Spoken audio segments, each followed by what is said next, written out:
Thanks for tuning in to Totally Not a Podcast, our new weekly show where we review each and every new Dragon Ball Daima episode.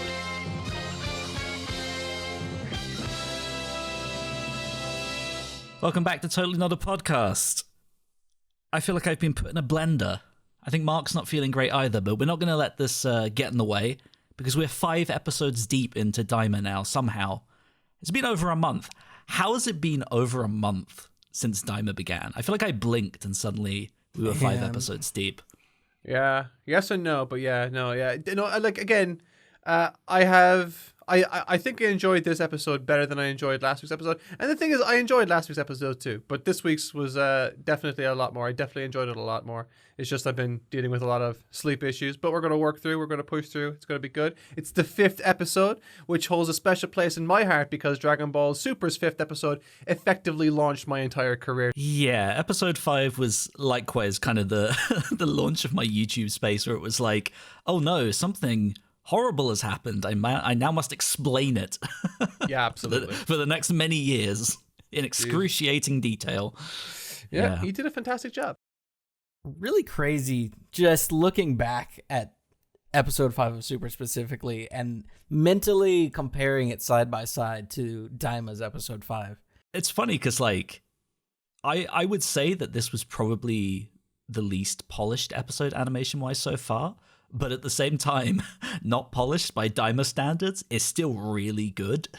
Yeah. It's so night and day compared to what happened with Super. So yeah, it's nice to be watching a series with good production values. But now we must step into this 5th episode, which begins with another recap, which we had once before, but it's back again.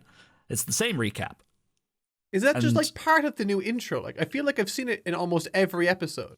So it's only on some episodes. For instance, it wasn't in last week's episode.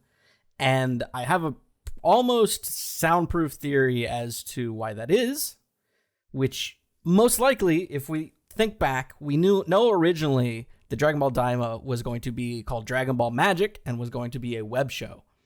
And somewhere along the line, it picked up so much steam that it, started getting syndicated onto TV. I am about 99% sure that that is basically just their way to pad episode links to the 24-minute mark, because web shows don't have a specific minute mark they have to hit. They don't, they're not beholden to that like something that airs on TV is. So any episodes that they had produced back when it was supposed to be a web show, that they're now like, oh, this isn't 24 minutes. We need an extra minute. Here goes this thing from the first episode for some reason. That's the same theory I have. And I think it holds water as well, because I think, like, obviously we had our thoughts on how episode 1 and 2 were probably meant to be one episode, right? But the other thing that lends credence to that is that someone who works on the show said a very long time ago, talking about, 2 years ago now, maybe? I don't remember when I was even first told about Daima, but, they'd said that episode 5 of this show is going to be it's a big action episode. It's like the big apology for episode 5. And of course, this episode 5 is not that. We look at the next episode preview, and that is looking to be that. Yeah. So I get the sense that everything has just been shifted, and it's just a result of changing formats during production. So yeah, it's that's my theory for it. So I think we'll see that intro until we hit a point where the production knows where it's going to be and everything starts being drawn and planned in that way. So yeah. Wait, so you're saying that like it could have been a case where like, so maybe there would have been a big action episode for like episode 5, but maybe there was one longer episode that just got split in 2 for 2 episodes, maybe you're saying? The implication is that episode 1 and 2 that we saw were originally meant to just be episode 1 super long episode. And as a result, what is going to be aired next week was originally planned to be episode 5, quote unquote. Gotcha. Yeah. That has obviously changed the feel and pace of the show, which we touched on last week. And I actually want to talk about the pacing a little bit before we dive into the episode content itself. Because I said I was enjoying that pacing, and I do still find that refreshing. but I was still quite, I guess, combative with you last week for bringing that up. And I think having reflected on it a little bit and thought about the structure of shows and the runtime of this show so far compared to others in the similar genre, I do think it is a conversation worth having, and there may be some real merit to it. You discovered that I was right. Again. Sorry, go on. Yeah, so this is how I feel, right? So I'm having a good time, okay? Let me put that right up front. I am really enjoying Daima. But at this point, if we look at the runtime of the show, we have spent 2 hours with this show so far, pretty much. 5 episodes, which is, that's a whole movie's length. And while it's been fun and there's been a lot of exposition, I think if you boil it down to the kind of plot points we've had, an intro to this villain, a quick intro to the world, and we've kind of gone like, oh, we're just getting on this adventure again. Oh, but now there's something in the way, we're getting on the adventure again. And now we're getting on the adventure again. Like it's kind of really sort of stalled its big starting point. So a lot of speed bumps along the way. Yeah, like the lore drops are cool, the places we've explored are cool, but I can definitely see why now the pacing has become such a big talking point. Like that's quite a big ask for audiences to hold on to, especially if you're just a casual fan. Because I think like when you look at shows in this kind of genre, you typically have a big dramatic and inciting incident. So let's take your favorite Attack on Titan, for example. Daima is not Attack on Titan, right? But it has a big hook of an episode, and then it has a cooling off period. Like it shows this big conflict, and then it cools off. Daima's not quite had the same thing, which to an extent is okay because it's not this big dramatic show like Attack on Titan. But I think the closest thing I can think of is Dragon Quest Dai, which of course this show took so many staff from. And I mean, it's Dragon Quest is a game that Toriyama was involved in. And if you look at Dai, that had a good sort of powerful opening, and then it kind of cooled off for a little bit, but it was like a training arc for the first couple of episodes that led to a big, dramatic, tense moment in episode 4, and with that, it then got to cool off. And it's kind of the same with other isekai, which I guess Daima is taking from to an extent, like ReZero's first episode, very dramatic, then it calms down, then it's back up again. I think all of that content and pacing is very meaningful, but Daima's not quite had that same sort of structure. It's not had that big forward momentum I think that what a lot of these shows have had. So you're 100% right. I definitely agree. Thank you for agreeing with me, and thank you for coming over to the dark side. Embrace it. But I need you to kind of like bounce some idea with me here now. Okay, so my theory is that I think its biggest issue isn't it's like the dialogue is great, the character interactions are great, the lore is great, the artwork is great, obviously. It had a great first episode, and I really enjoyed the second episode also. I thought that was fantastic. The introduction to the whole series was fantastic, but we go into the demon world. But once we're there, the goal is sort of, okay, we want to try to make it so that they're not kids anymore. But we don't fully know how to do that. We aren't given like... We don't really know how that's going to come about. Now, we can like maybe guess that they're going to use the Demon Realm Dragon Balls or whatever, because that seems to be what's going on, and we obviously theorized about that as the series went on. And in this episode, we're sort of vindicated in that a bit more.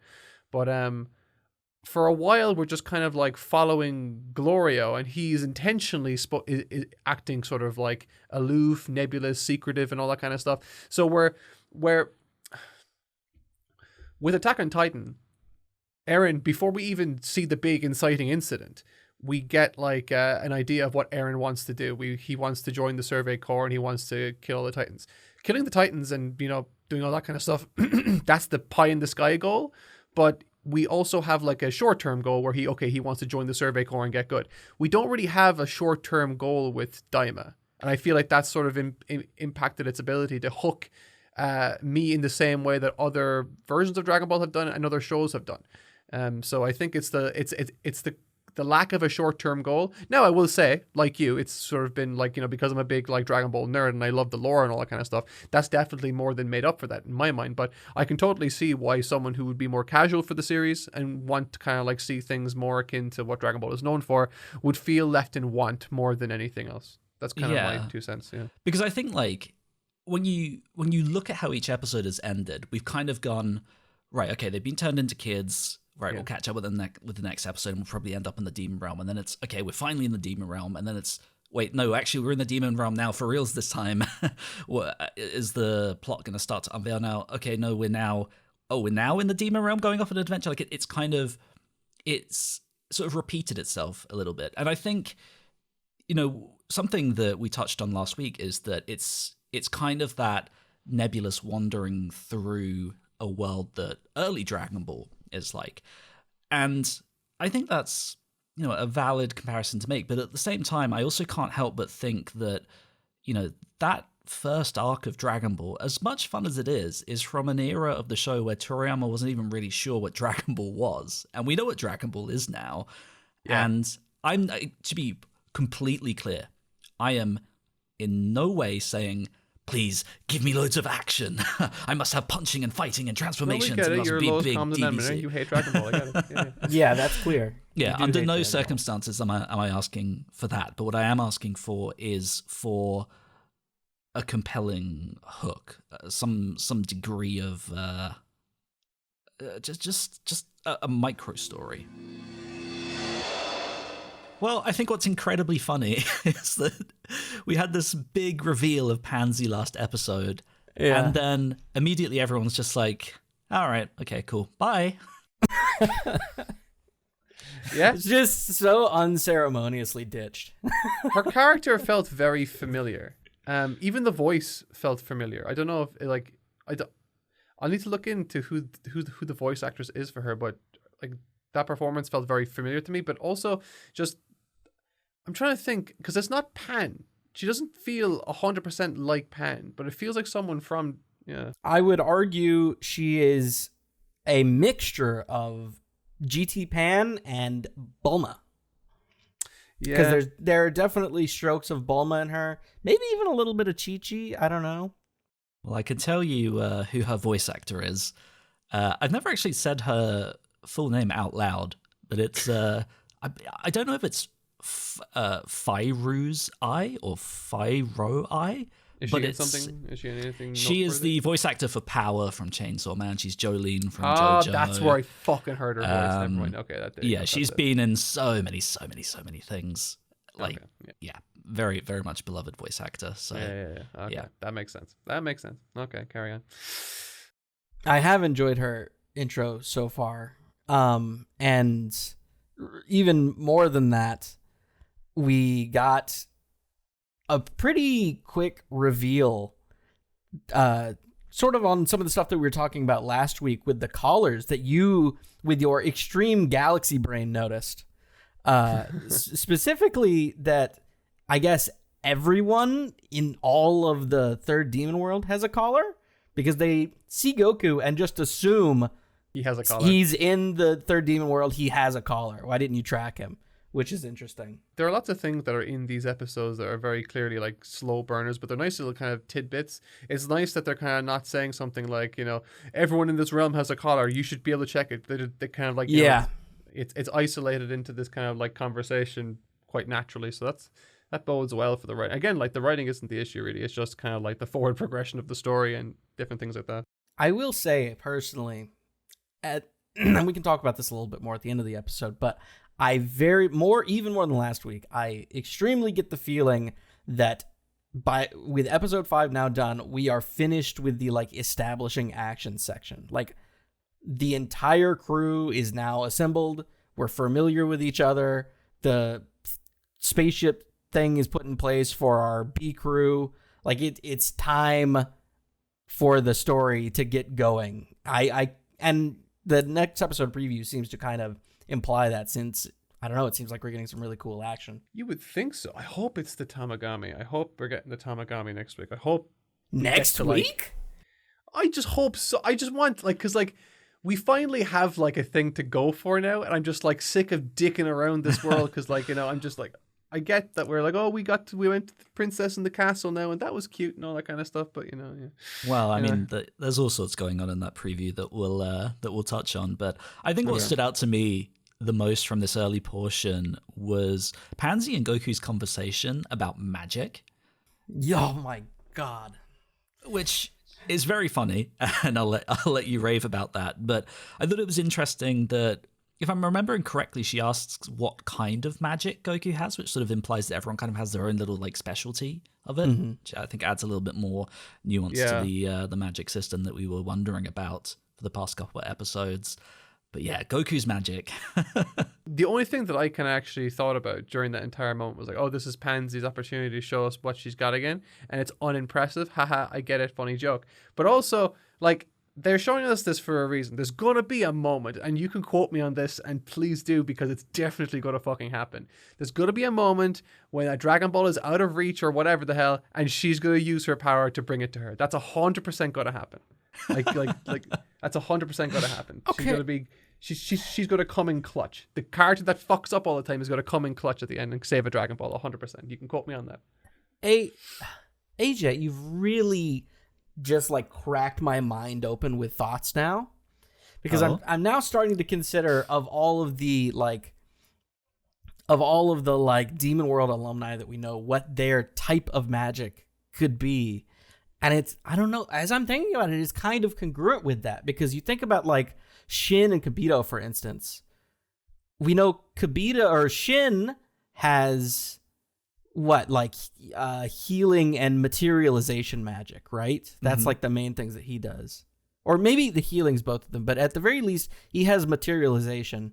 And Shin has Kai, which we kind of just previously assumed was just better instant transmission. But I think you could make an argument that that is his sort of magic, is Kai, because a million times we've seen that Shin, as far as we know, can't do Kai. It was only when they fused that he could start doing that.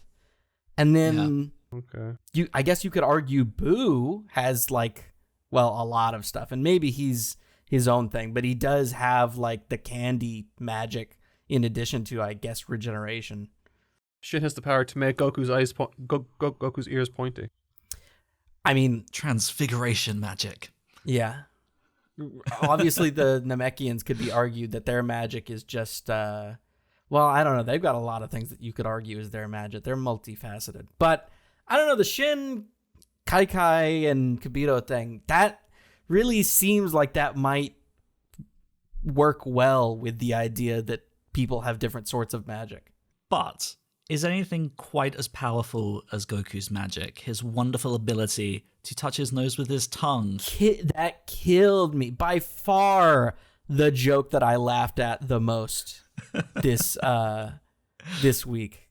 God, I gotta say, I just don't know why he didn't do a Kamehameha. Like that. I mean, that's magic. I think that is the joke. Is they're setting up this scene and everybody's expecting like, oh, what's your magic? Oh, here's a Kamehameha. Here's like, I don't know, some like I go Super Saiyan or something. But instead he's like, yeah, I can do magic, and then he touches his nose with his tongue. It's so funny, dude. I laughed at I think the first like belly laugh I've gotten from this entire series personally. Oh really? No, that was the power pole, the Nyoibo, 100%. That one was so good. He just looks so determined too. I just love the scene because it just immediately sets up the dynamic that Goku and Pansy are obviously going to have. Like, she totally fulfills that, like, bratty sister kind of role. The sort of, like, you know, thinks she's better than everyone else. I mean, she's the, as we'll touch on, the princess. She's the Hime type of character in this. And, yeah, it really plays that perfectly. I just love how completely just disappointed and disgusted she is with Goku. Yeah, idiocy. Her facial expression is so great.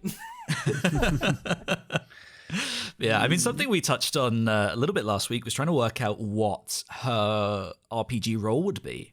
Yes. Find out this episode is like a mechanic, like a tinkerer of sorts, which is, really cool. Quite a unique thing to have. I mean, I suppose in some ways it's a little bit like what Bulma served as in the early Dragon Ball stuff, where she just like, haha, I can whip out this capsule, let's go.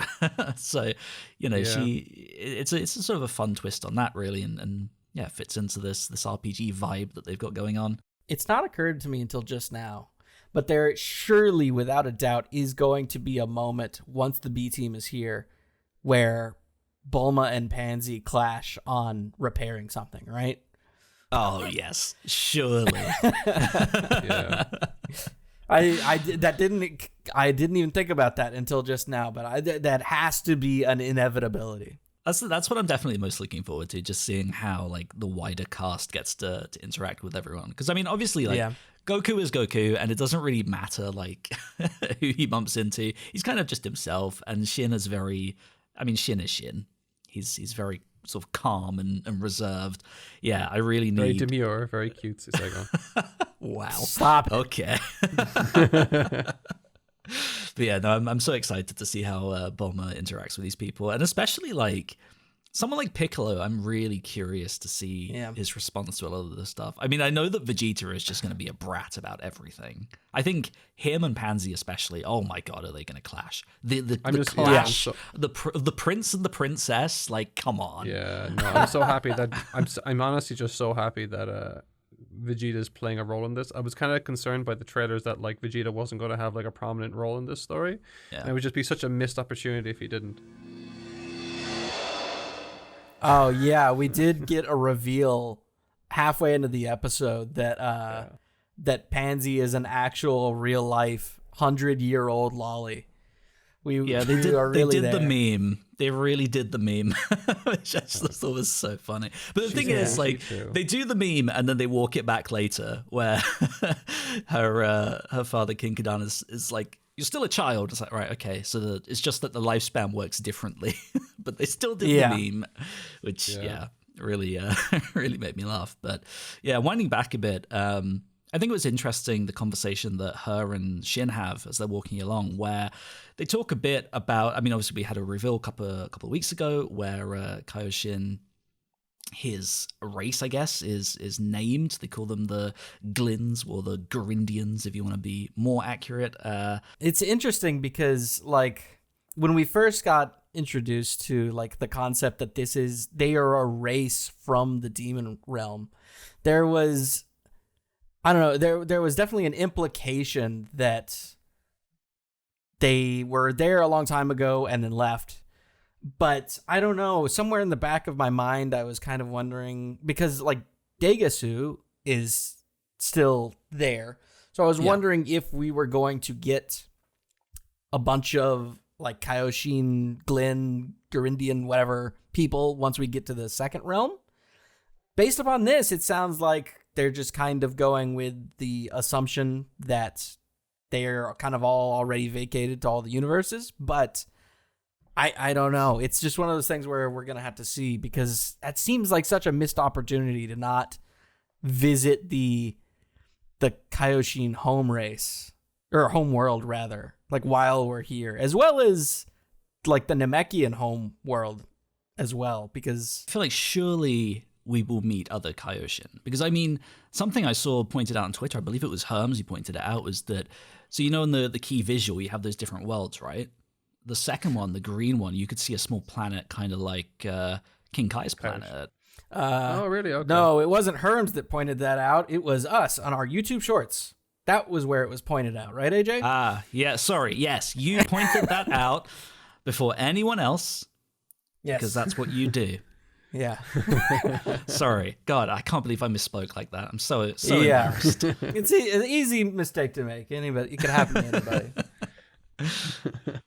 Yeah, so I feel like that will surely happen. I think another thing that's clearly going to come around now, and I think, I mean, it's almost confirmed, I feel like, in this episode, and this should have really excited Mark. We have the stick from the opening with the the bit of cloth on it.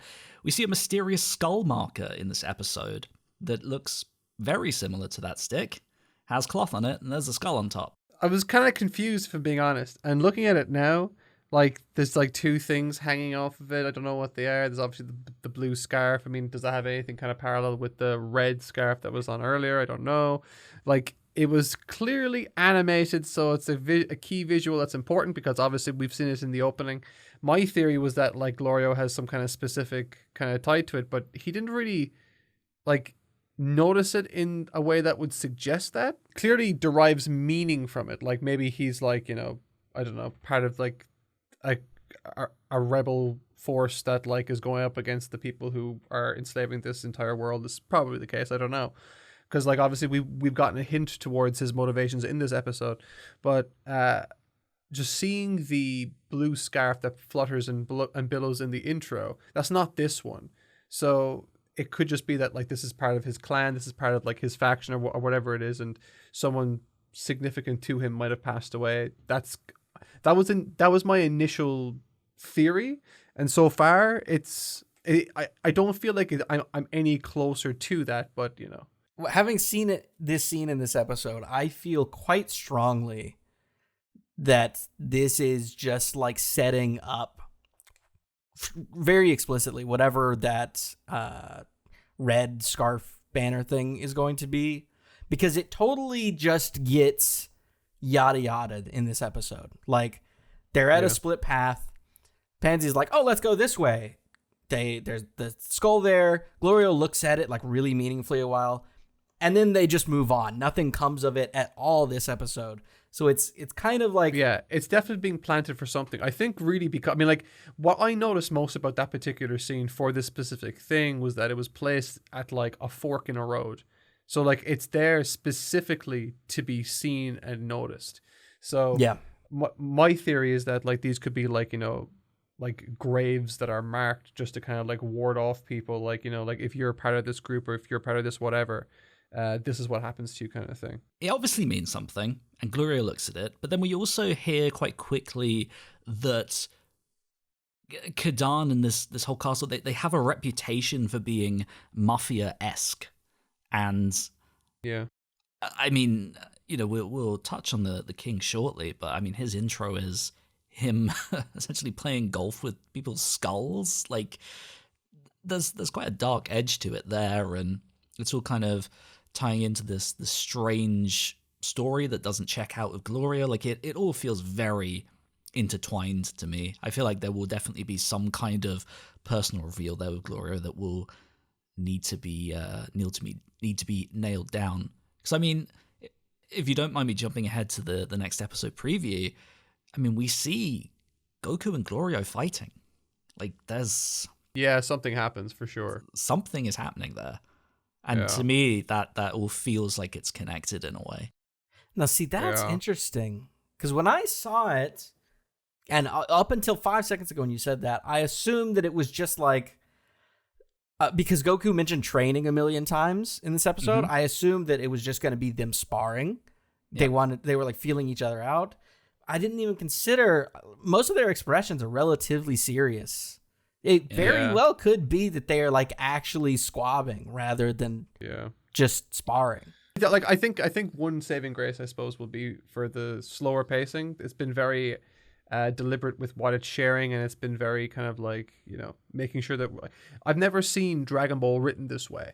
And in one breath, it's exciting because, you know, I hope they're able to turn it into something great, because, you know, with all of this kind of like extra exposition, extra dialogue, with all of this kind of like thought behind what is being said and what isn't being said, usually the payoff for that will be some kind of big aha moment or some sort of some greater sense of catharsis, which really Dragon Ball doesn't have a lot of opportunities to do that. Usually the catharsis comes like through of a more physical nature, which is also great, and I hope this has that too.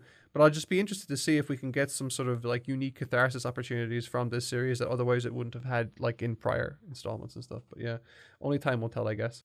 Diving back into the story though, we get a interesting cutaway to Dende. Baby Dende being looked after, read a bedtime story to. I found this very funny because I think something that we've sort of been saying the past couple of weeks is like, well, Dende got stolen, and that's kind of like the big crux of this story so far. Like that's the tension, that's the drama. Yeah. We see him here, and he's just chilling. He's just having a He's in a great crib. time. Yeah. He might be the most safe of anyone ever. Yeah. I know. One thing I will say though about this is kind of got me thinking. Like, obviously, there's a little bit of tension between what's Goma and Neba, the Namekian on that world, because Neba is very specifically just like, you cannot use these Dragon Balls. The the Demon Realm Dragon Balls have never been used, etc., etc. And I just this is obviously like just him planning ahead, saying like he wants to have Dragon Balls that he can use over and over again, and so he's going to use Dende. And so I kind of like this episode because it's kind of sort of has a darker undertone, but it also kind of hints towards a tension between himself and Neba that we only kind of got a little hint of in the first episode when Neba looked to the Tamagami and he said good job and it bowed, but when Goma looked at the Tamagami, he looked at it almost with like contempt, and which is strange to me because it's like the Demon Realm Dragon Balls, why are they there? Do you know? I don't know why they're there, really. First of all, but also if Goma and Dabra and his father Abra and all these people were the kings of this realm, why couldn't they use the Dragon Balls? So this is like a point of interest for me specifically because you would think that they would want them. And I just don't know what kind of role Neba... I'm seeing this scene with Dende really just kind of made me more keen to see what's the situation with Neba and what's his history with them as well, because is there a reason why he stayed behind and everyone else left? Those kind of things kind of that's kind of what I got from this scene personally. I am also really interested to see more exposition on the relationship between the Namekians and the demon world, because like you said, they're there and they're made by Neva but have never been used, and Neva is clearly relatively chill with Goma because he gets summoned and just kind of goes along. Maybe it was just by force because also he's gets the lifespan supreme guy, and he also gets lifespan from him. But yeah, it's like what is the power structure here? I could maybe see, and we'll find out, I'm sure, but I could maybe see it being a situation where I know a few episodes back they mentioned why did the Namekians leave the demon realm, and the response from I think Piccolo was the Namekians don't like being ruled. So maybe it's maybe it's a thing where they made these Dragon Balls for themselves, just instinctually or for whatever reason, and then everybody else in the demon world was like, okay, great, give me that. And Neva or whoever else was like, no, fuck you, here are the Tamagamis, stay away. But I don't know. I'm just looking to get more information really about Neva's allegiance, what his motivations are behind, the whole Tamagami thing, why no one's been able to use the Dragon Balls. Because, I've been going through old Dragon Ball all the time now, and, there's been loads of things that have been said about why the Dragon Balls were created and all that kind of crack. And usually it's to kind of give inspiration to heroes and give hope for the future and all that kind of crack. I just don't know what sort of function these Demon Realm Dragon Balls offer. I'd be interested to see what Neva has to say about that. After that, we had, obviously we saw in short, finally the Kadan castle, which is nice.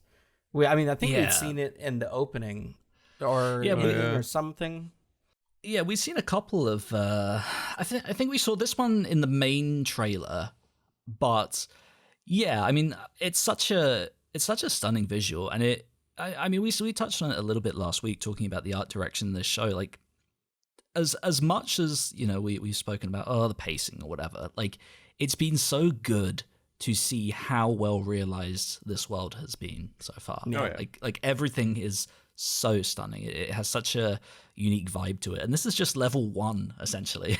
we had the stunning teapot last week. We had that town that was just so just dark and grimy and great, and had a unique atmosphere to it. Yeah, and it's the same kind of thing here. I think what really struck me as when they're wandering through this castle is just how alive it felt. You see the kitchens, you see where people are training in the yard and stuff.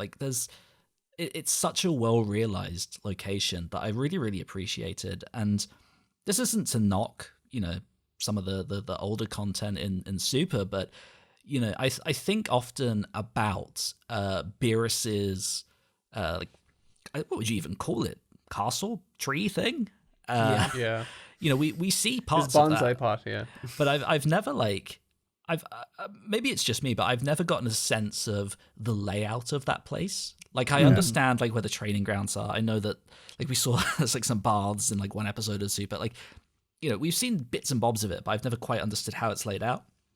Whereas Yeah, it's just kind of a I big felt open space. I felt like at least in this episode, you actually get like a decent sense of where everything is. Like you look at it from afar and like you can see the gardens that people were gardening in when they eventually end up wandering through. You know, there was an outdoor training zone that again you see. You know, there's all these steps that lead up into the throne room. Like it's so well realized, and that's a really small detail, but it was one that I really appreciated and really, to me, added a whole layer to it. Like it made it feel so alive and well established.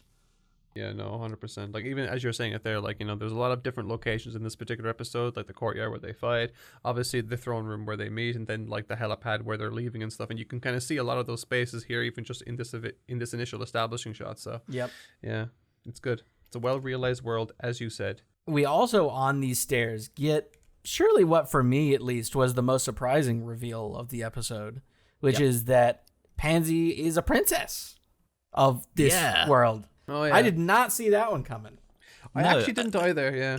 It completely blew open what we were talking about last week, where someone had theorized that maybe GLORIO would be the one with the secret attachments. Maybe he would be the princess, but no, it's Pansy, which is really funny in retrospect because, I mean, we saw this character in the trailers in his skin tone, and like, I think you could have maybe put two and two together, but I certainly didn't in any way whatsoever. No. Yeah. I don't think we were given enough time, to be fair. I mean, like, realistically, she's like introduced, like, her face is introduced at the very end of the last episode, and then just this episode, like the first 10 minutes, Right. 15 minutes, like, we weren't given a lot of time. Really, she spent most of her time asking them questions. So Hey man, we saw like 30 seconds of everybody wearing collars in an episode and talked about that for 30 minutes. we had time. But yeah, no, I am a big fan of this reveal, and I feel like we're surely setting up some kind of resolution here. I don't think you make her a princess for no reason, especially with a father like King Kadan, who just seems like I really can't quite work him out. Like, I found him such an interesting character. Obviously mentioned earlier that, you know, this whole thing is described as like a kind of a mafia kind of situation, and you immediately get that sense from how the guards are very, very forceful, and of course the skull marker on the way up here. But yeah, his introduction, like, he's literally bashing skulls across the room. Like, oh, dude, I gotta talk about that. Go for it. The floor is yours. There's just something so funny to me about this guy is crazy. This like mafia boss King's introduction, and we get this like really like drenched in dynamic shadows and like lighting intro, and you're like, man, what's going on with this guy? And then he pulls a George Bush and he's like, now watch me hit this drive, and then just whacks a skull without. Like, essentially like a golf ball. He's just like hitting in like a driving range in his bedroom, basically. It's so funny. Yeah, I think that's the thing, because like we then obviously end up in the throne room, and his demeanor is so weird. Like, he is kind of scary and serious, but then the way he interacts with Pansy is like kind of goofy. Like the great comedy bit there is, of course, that he tries to marry off Pansy to Goku. And Yeah. Goku's like, my guy, I'm married with kids, and like all the reaction around that is so funny. Like, the comedy is great there, but it's so, I don't know, man. Like, his character I found hard to really nail down. Like, yeah, I feel like he's probably like a kind of a maybe a very stern, serious king, but like he's very obviously then light and soft around his daughter. Yeah.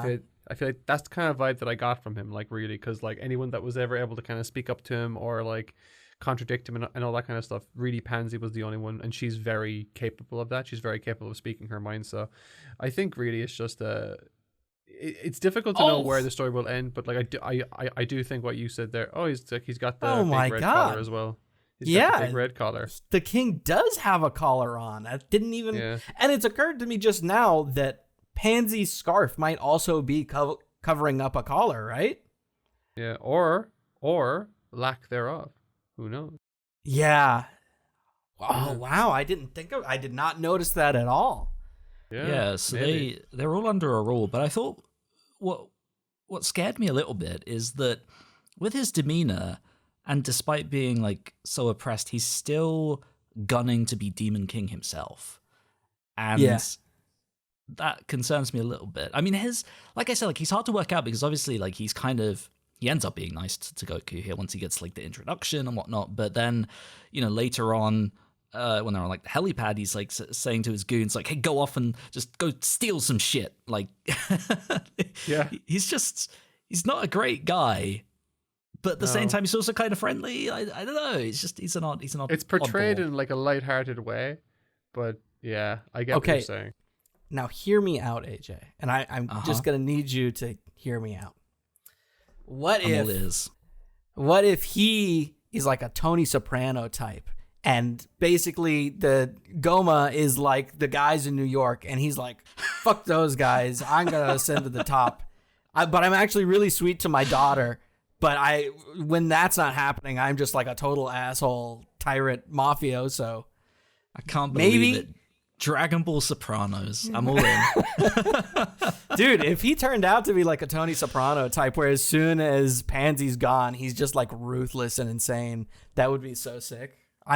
That's what I'm rooting for now, as of about 15 seconds ago. Jesus Christ.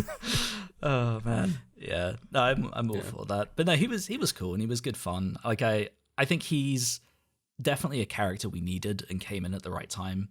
Like he is clearly an important chess piece, and I think being able to step into the world in a way that's not immediately hostile is nice, and you kind of get a sense of the atmosphere when you're not just walking through a town when nobody likes you and is staring at you and they're very concerned by you.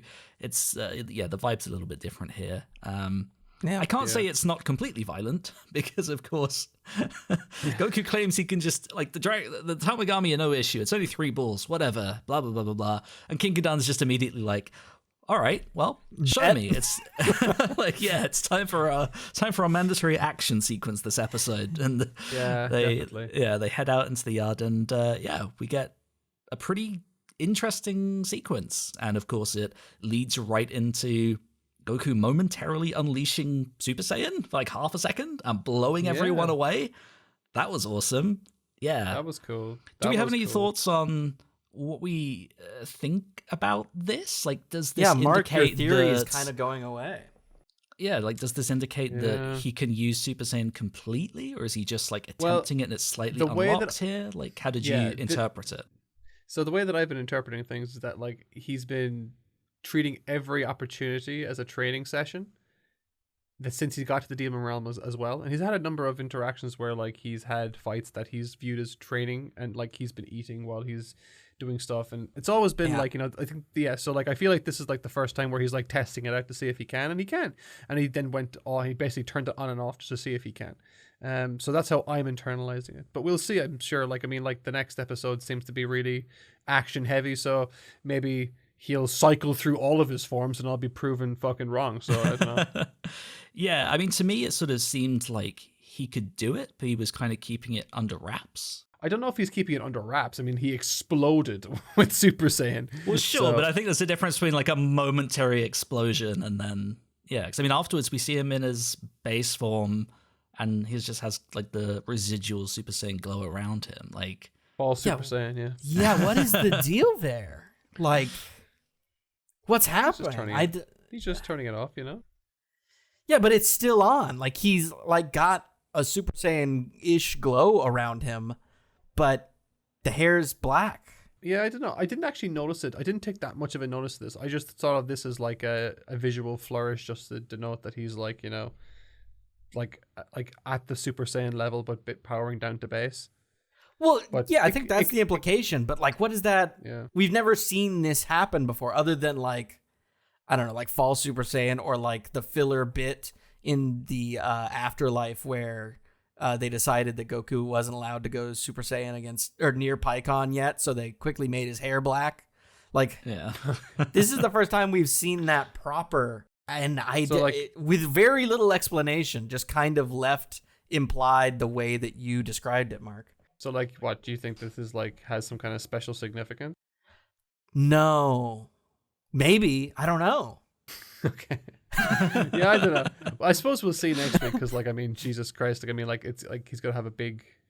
Like next week's, like, even looking at the next episode preview for like next week, just you know, you can tell just by the quality of movement and all that kind of stuff that this is going to be a very kind of movement heavy episode. So I'm very excited for that. But yeah, I suppose we'll see. Like, again, we're kind of going off of like what is ultimately like 20 seconds worth of, like, you know, footage, and most of that isn't this shot, so Right. it's hard to tell. We did in this fight scene, we did also get another like choreography highlight, which is kind of mimicking Resurrection F, which was already kind of mimicking something established. But we got a 1-inch flick from Goku that I thought was really sick. Yeah, just it reminded me of when Goku meets Kami for the first time, and Kami just goes, and he just like flicks him away. yeah. I've been reading a lot of old Dragon Balls. Yeah, my brain went to Beerus flicking Goku in Super Saiyan 3 Oh, in episode really? 5 of Super. We all went a different direction. Yeah. Because all I could think of was the actual 1-inch punch from Resurrection F. Oh, But, yeah. I mean, all of those are valid. Still a very cool bit of choreography. It's that mixed with the cut we were talking about earlier. This is just all the sort of stuff that I was looking forward to when I saw that this is like going back to the old Dragon Ball era fights, where it's not so much about powering up and ki blasts and beam struggles. It's back to hand, and we're getting like cool, well realized, choreographed action from that. And I couldn't be happier. Yeah, absolutely. I mean, you look at pretty much all of the action sequences so far. I think maybe with some of the an exception in episode 1, but like we've not had any of that flurry stuff. Like it's all been like proper grounded martial arts stuff, which was definitely my biggest want from this series. And yeah, I mean, a couple of exceptions that's been executed so well. Even though this is probably like my favorite animated sequence for the last few episodes, I will say it is the one that felt the most like, okay, we gotta make time now for the mandatory action set piece for the episode, blah blah blah. So there is a little bit of that for sure for me with this. But again, conceptually, I like this one a lot better than last week's, because last week very much to me felt like, okay, it's the end of the episode, we haven't had any action, Goku's gonna beat up some like mooks. But this one, I don't know, was a little bit more exciting to me, because it's like, okay, we're in like a tournament ground. It's like a sanctioned bout against like 50-on-1. Goku gets to like shred his stuff, which is always kind of like cathartic. yeah, no, yeah, for sure. I mean, this one definitely has like its perks and stuff for sure. But again, I don't know. Whenever I'm talking about, whenever I find myself thinking about the action in this episode, I'm just thinking, go. But that next episode preview, though, I like it. That looks tasty. So I'm really excited for next week as well. So it's, yeah. Yeah, I think between this one and last week, it's tough because I think this episode was better directed, and you know, you get a lot of reveals in it. But I don't know. I feel like I'm kind of leaning towards last one, which it wasn't as well directed, but I think I just enjoyed the vibes of that one a bit more, personally. Really? Yeah. I've heard that flavor of Yoshima. True. I'm way on the other end. This episode is head and heels above episode 4 for me. Like actual belly laughs, really cool, interesting choreography, and maybe my favorite like action cut so far. Also, George Bush hitting a drive. Total win for me. I do think that this episode was probably a little bit better, than last week's. I'll be But I'm the still odd one kind out of, then. I'm still, I don't think I'm as high on it as Tyson is, but I definitely think that like I'm still waiting for Daima to hit that sweet spot for me, and it's still early days yet. And I feel like next week could do that for me, but who knows? We'll see, I guess. I will say I'm still of the opinion that the pacing is not too slow. Like we're watching this weekly, and it's just kind of like there's some of that to it. But I will say this episode is the closest I've been to feeling like we're like one episode too slow. I think if they found a way to combine the contents of episode 4 and 5, I think we would have no problems, because like a lot of episode 4 was just kind of finagling around in the shop, and then a little action sequence barely introducing Pansy at the end. And then this episode was basically just continuing the introducing Pansy. Had they been able to cram that into one episode somehow, and it only took us 4 episodes to do the establishing action, I think there would be way less people complaining about pace. 5 episodes to get going would be less of a problem, I think. I absolutely agree that watching it weekly does make it feel worse. And I think if I was binging this, I wouldn't find it to be an issue at all. But to me, it kind of, I mean, people talk all the time about what they call streaming show pacing, which is where, you know, you take what is essentially a movie concept and you drag it out to 8-hour-long episodes. And it's partially because people are on their phones and stuff. They're doing other things. They like to, you know, facilitate people being able to do other stuff. You know, there's a lot of dead time that's not essential. And it kind of reminds me of that at times a little bit. That's being very harsh. I don't actually feel that strongly, but that's definitely the kind of feeling I get occasionally with the show. Yeah, I feel like there's a version of this show that could be maybe 33% shorter, and it could see benefits from that. But I would need to think about that more, because I don't think there's any wasted motion, so to speak, in the script. Because I feel like, again, one of my biggest praises for this show is that the dialogue and the exposition, all that kind of stuff, feels purposeful. There's not a lot of like stuff there that's just there for it being their sake, you know? It's like, I mean, like even this fight that I just said like was the mandatory fight episode for the episode. It serves the purpose of proving to the people that Goku's trying to gain favor with that Goku is capable of undertaking this mission and all that kind of stuff. So on a narrative, from a narrative point of view, it serves a purpose. I'm just wondering, is there a version of this that could get to the point that I'm hoping it gets to faster? But again, like it could just be the fact that, like, you know, it could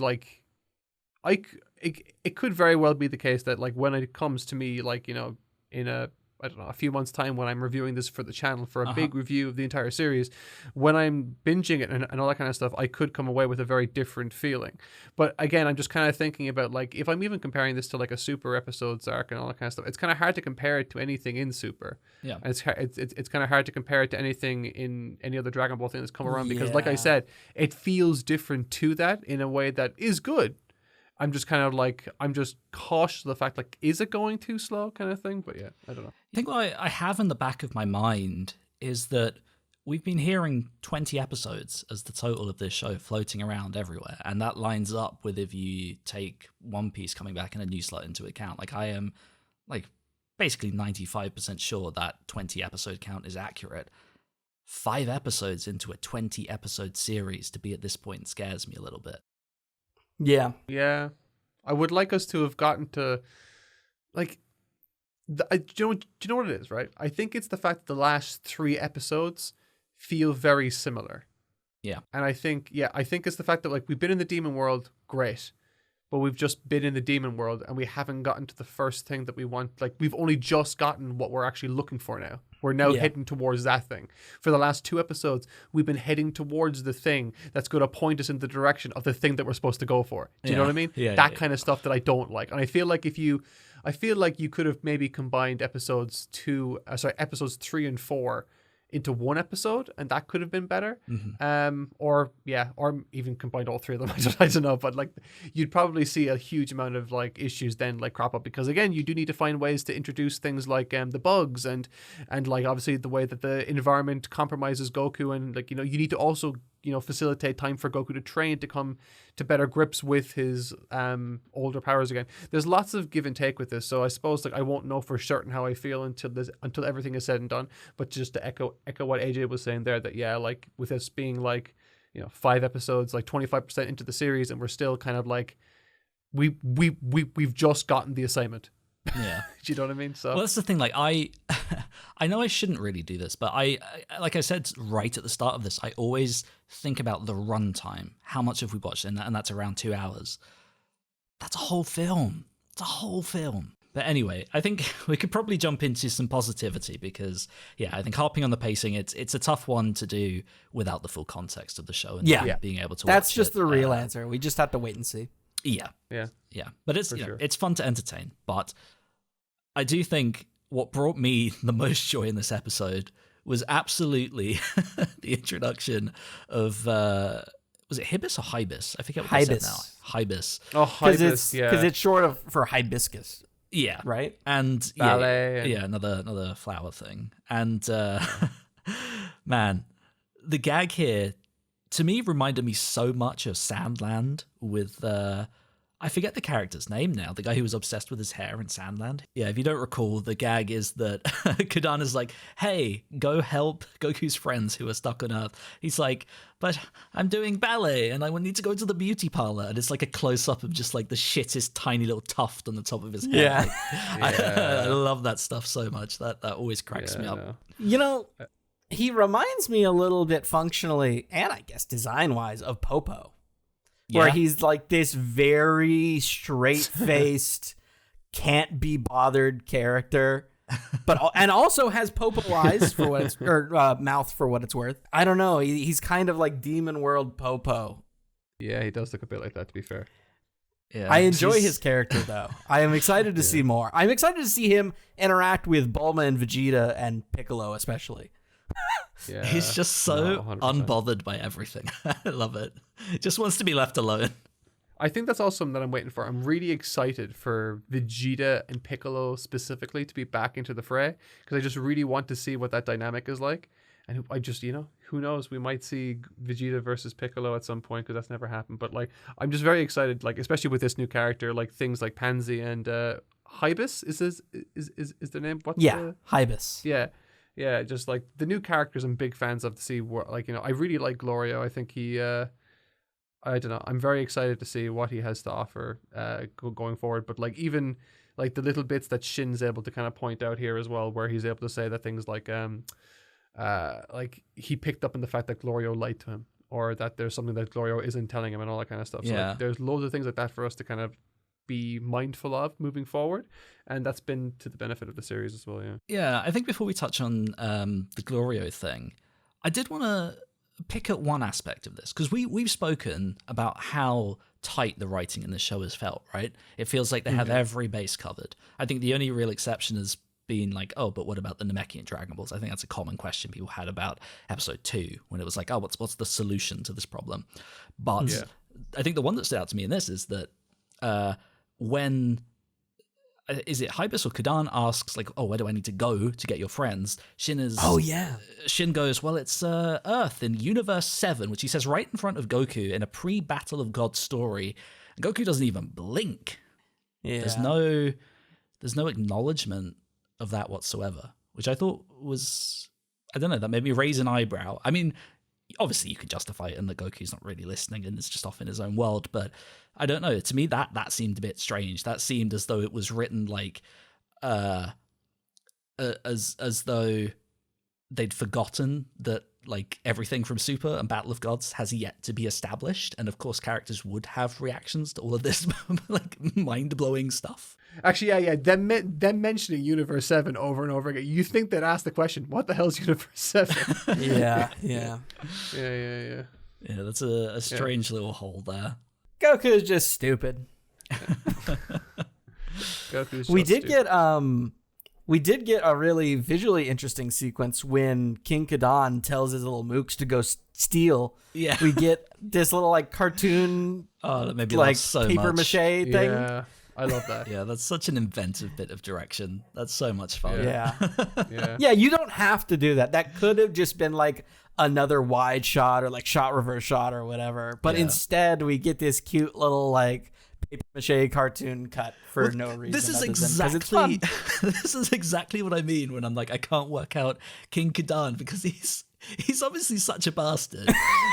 But he's like, hey, go rob those guys, my goons, with your spears and stuff. But it's portrayed in the funniest way possible. Yeah, it's nuts.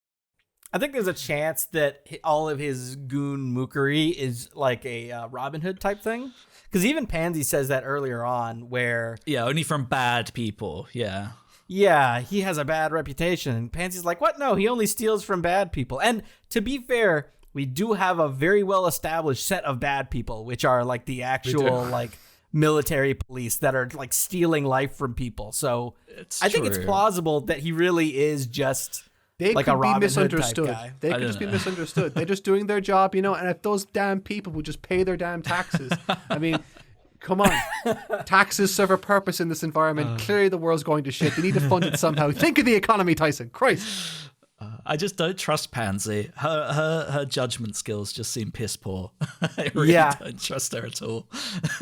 That's valid. This is that is her painting her dad in a specific light. She could be completely off base. The big sort of obviously they crash their ship as this episode ends, but I think the big takeaway was that Shin, it's like Glorio can't be trusted. His story's not checking out.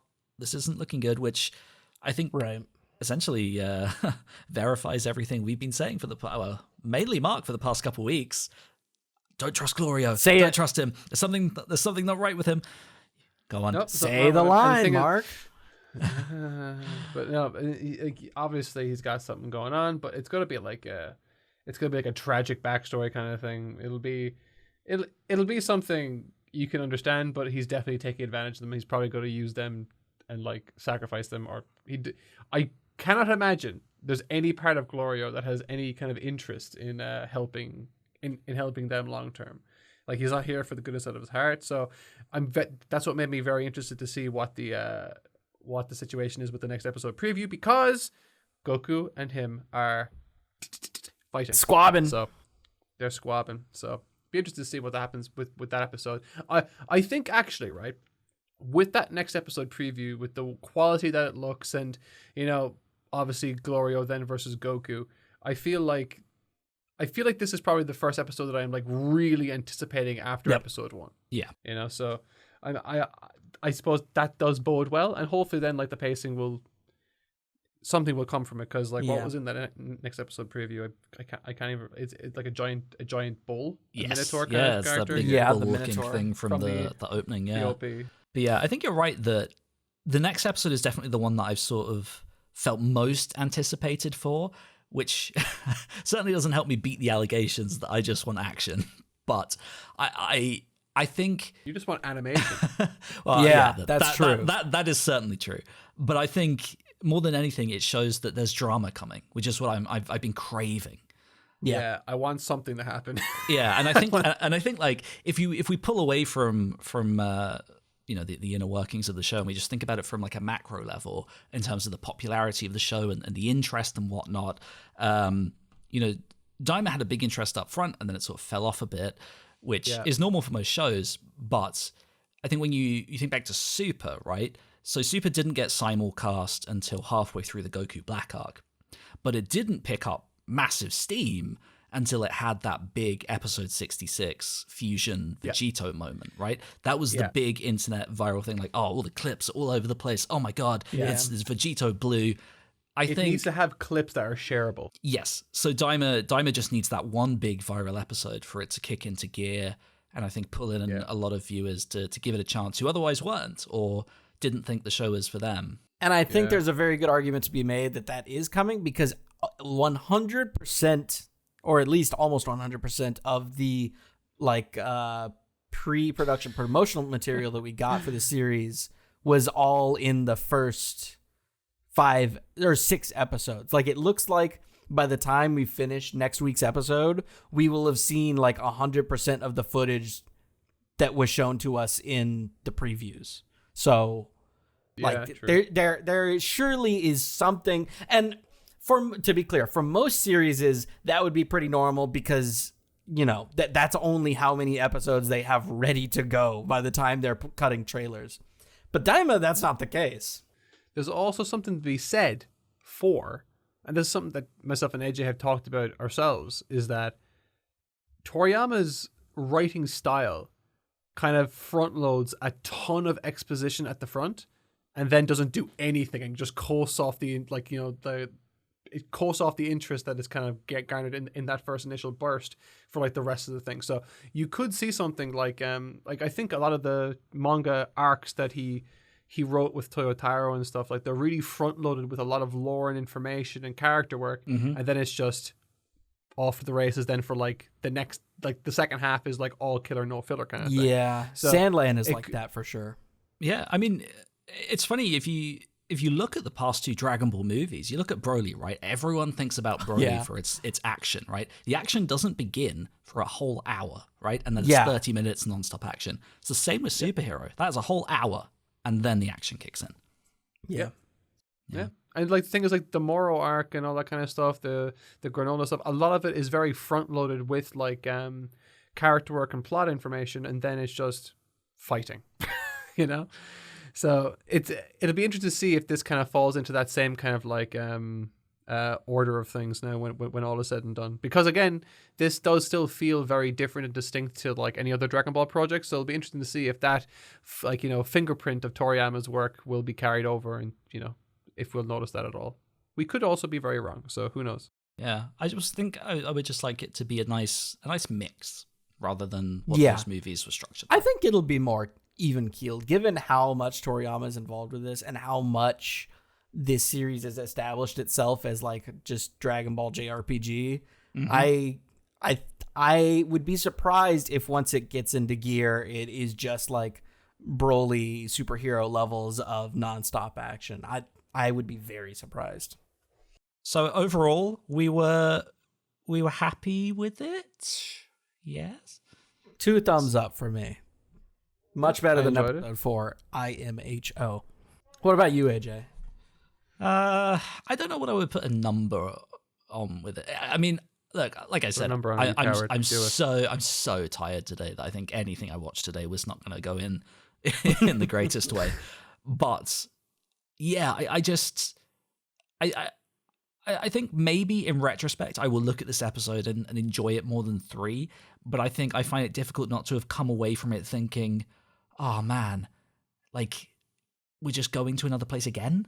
Like, didn't we just end the last episode that way? You know? Yeah. That's just where my feeling is. Again, the content is great fun, but I don't know, man. Like maybe it's just watching it week to week, but I'm like, come on, give me something to latch onto. Come on, yeah. Boom. Yeah, I feel like the next episode will be that. So I suppose we'll reconvene next week. And again, I'm making the prediction that next week will be the moment where we kind of get that drama that we hook onto. And I've never been wrong, and I don't make wrong predictions. You know, so Never. Yeah, you'll start the next episode just screaming, "I was right again." That's going to be Mark's line of this podcast, is just, I was right, never wrong. Again. Don't forget the again part, because it has to be said that I'm always right. I mean, this podcast, it follows a narrative structure in and of itself. You say a thing, we think you're insane, and then it comes true an episode later. See? There you go. This is what it's like to watch anything with me.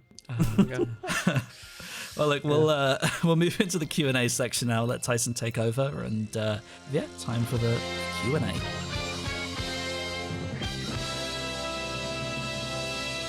The first one we've got from Fly Easy is, Glorio's gotta be working with Arinsu. Why else wouldn't he say his job, and why is he being so secretive? He's making sure everything happens the way he intends. Arinsu has to come into this in some kind of shape and form, and I think that's kind of interesting, because she's kind of like this kind of throwaway character. Yeah. That's like in the first episode. It's very obviously that she's a Chekhov's gun, that she's going to manifest in some kind of, you know, noteworthy like fashion.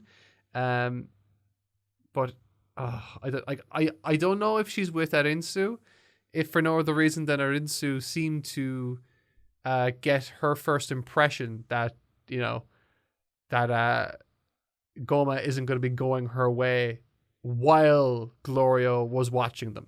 Do you know what I mean? Sort of. I mean, like, even in her first intro, it's like clear that she's like a loose cannon. And there's an explicit line where they say something to the effect of, oh yeah, she was off in a different area watching this on her TV. So like, she was involved in watching this and maybe plotting something before she walks into Goma's room. So given now that our theory of, oh, maybe he's secretly a prince is gone, I think that might be the best. Yeah. It could be, but like if she's also watching them and all that kind of stuff, then why would Glorio need to be watching them on his own? Like those are the kind of questions that I'd be having. Yeah, I don't know. Like, why would Glorio need to be there to keep an eye on things if she's already there? You know?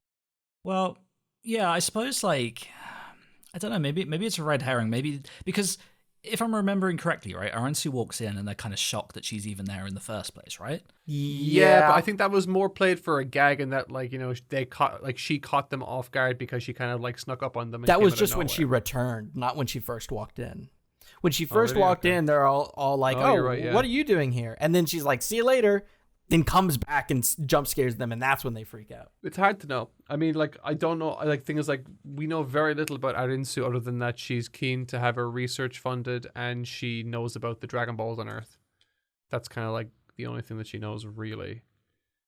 We also have like we also have like other kind of like elements still floating in the air. Like didn't they only make one wish? Yeah, Goma made one wish with the Dragon Balls. Well, yeah, because Shinlong doesn't fuck with them. Right, but isn't it also canon that those Dragon Balls then become active again in like 4 months? I think you are thinking too hard about continuity that you're only remembering because you're currently making a video about it. There's no way that they are considering that bit of Boo. I don't know, maybe there is, but I'd be surprised if they were considering that tiny bit of Boo arc throwaway lore.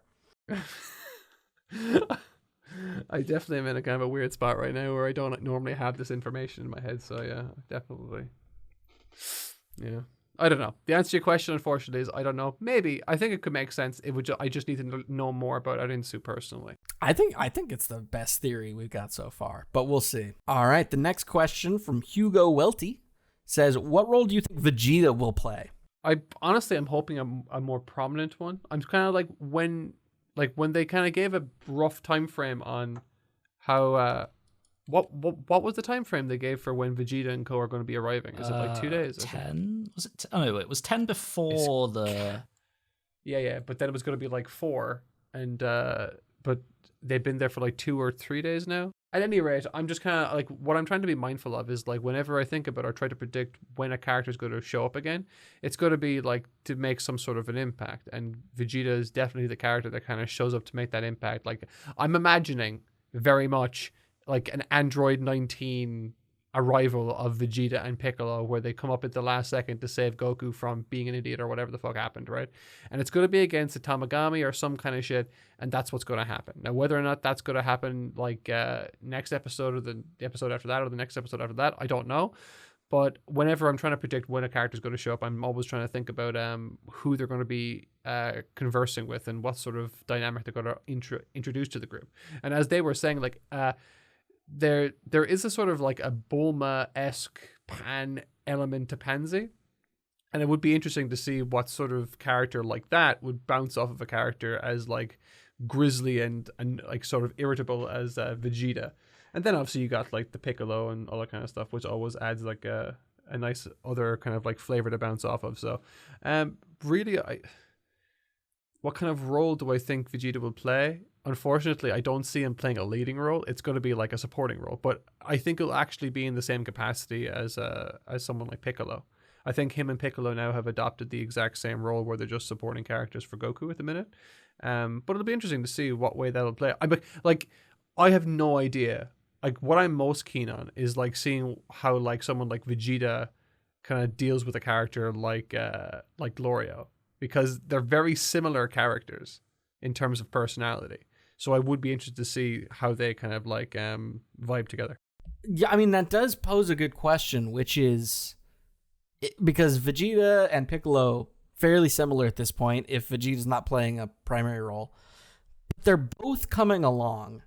So there has to be an actionable reason why they're both there. Like they have to play a different role They can't just be there both at the same Goku, time playing the same role. Piccolo, and Vegeta, each one for a Demon Realm Dragon Ball.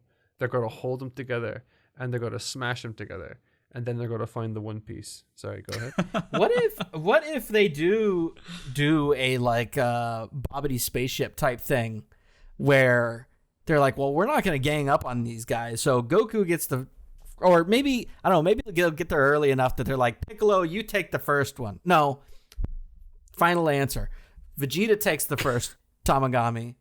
Piccolo takes the second one in World 2, since that's like the Namekian homeworld. And then Goku takes the final Tamagami. And then he goes Majin Goku. Yes. He does. Yeah, he turns Super Saiyan 5. Gotcha. Oh There's my too much there God. for the screen, yeah. Can you tell we're exhausted? I'm doing great. Super Saiyan 5. Oh man, I think Vegeta will have a pretty good role. I just have a good feeling about him. Like, Well, you're a Vegeta stan, so of course you would think. I mean, yeah, but I mean, I'm anticipating Vegeta. fusion from the join bug, Yeah. and I feel like with how much time is allotted for this series, I feel like he has to have his moment. Give him something. Yeah, but what is them? Don't just make him fodder. But what? Yeah, but what moment? Like, what purpose does his he have? moment to is serve? exactly I don't his care. moment It is just going has to be cool. the super. It's going to be the Android 19 moment where he shows up to save Goku from the Tamagami. That's what's going to happen. If that doesn't happen, all of a sudden, like, that's going to immediately take a star off this series for me. I thought you were gonna say it's an Android 18 moment where he shows up to get fucking bodied. Oh, yeah, just get a broken arm. I know. So, right, hear me out. Crazy crackpot theory. He's gonna get his shit pushed in, as he always does. But he then pulls out the strength bug from Goku's little pouch and turns into fucking Demon Super Saiyan 8 and immediately Super wins. Saiyan 8. Like, yeah, next level. That's my guess. I don't. He's gonna get job. That's what they call it, right? You're the guy, Wrestling the guy. wrestling guy. How did you know the term jobbed? Boy, where did you get that? How did you know that? It's also Oh, made its God. way into anime circles. Yeah. Yeah, he'll do the fist up thing and then he'll be gone. Oh yeah, the points thumb at face thing, Yeah. but with his cute little baby voice, his little child voice. Yeah. That is actually the end of the questions. I guess we'll sign off for now and And yeah, hopefully we'll see you all there next week for what will hopefully be a really, really good episode and a turning point for the series, I hope.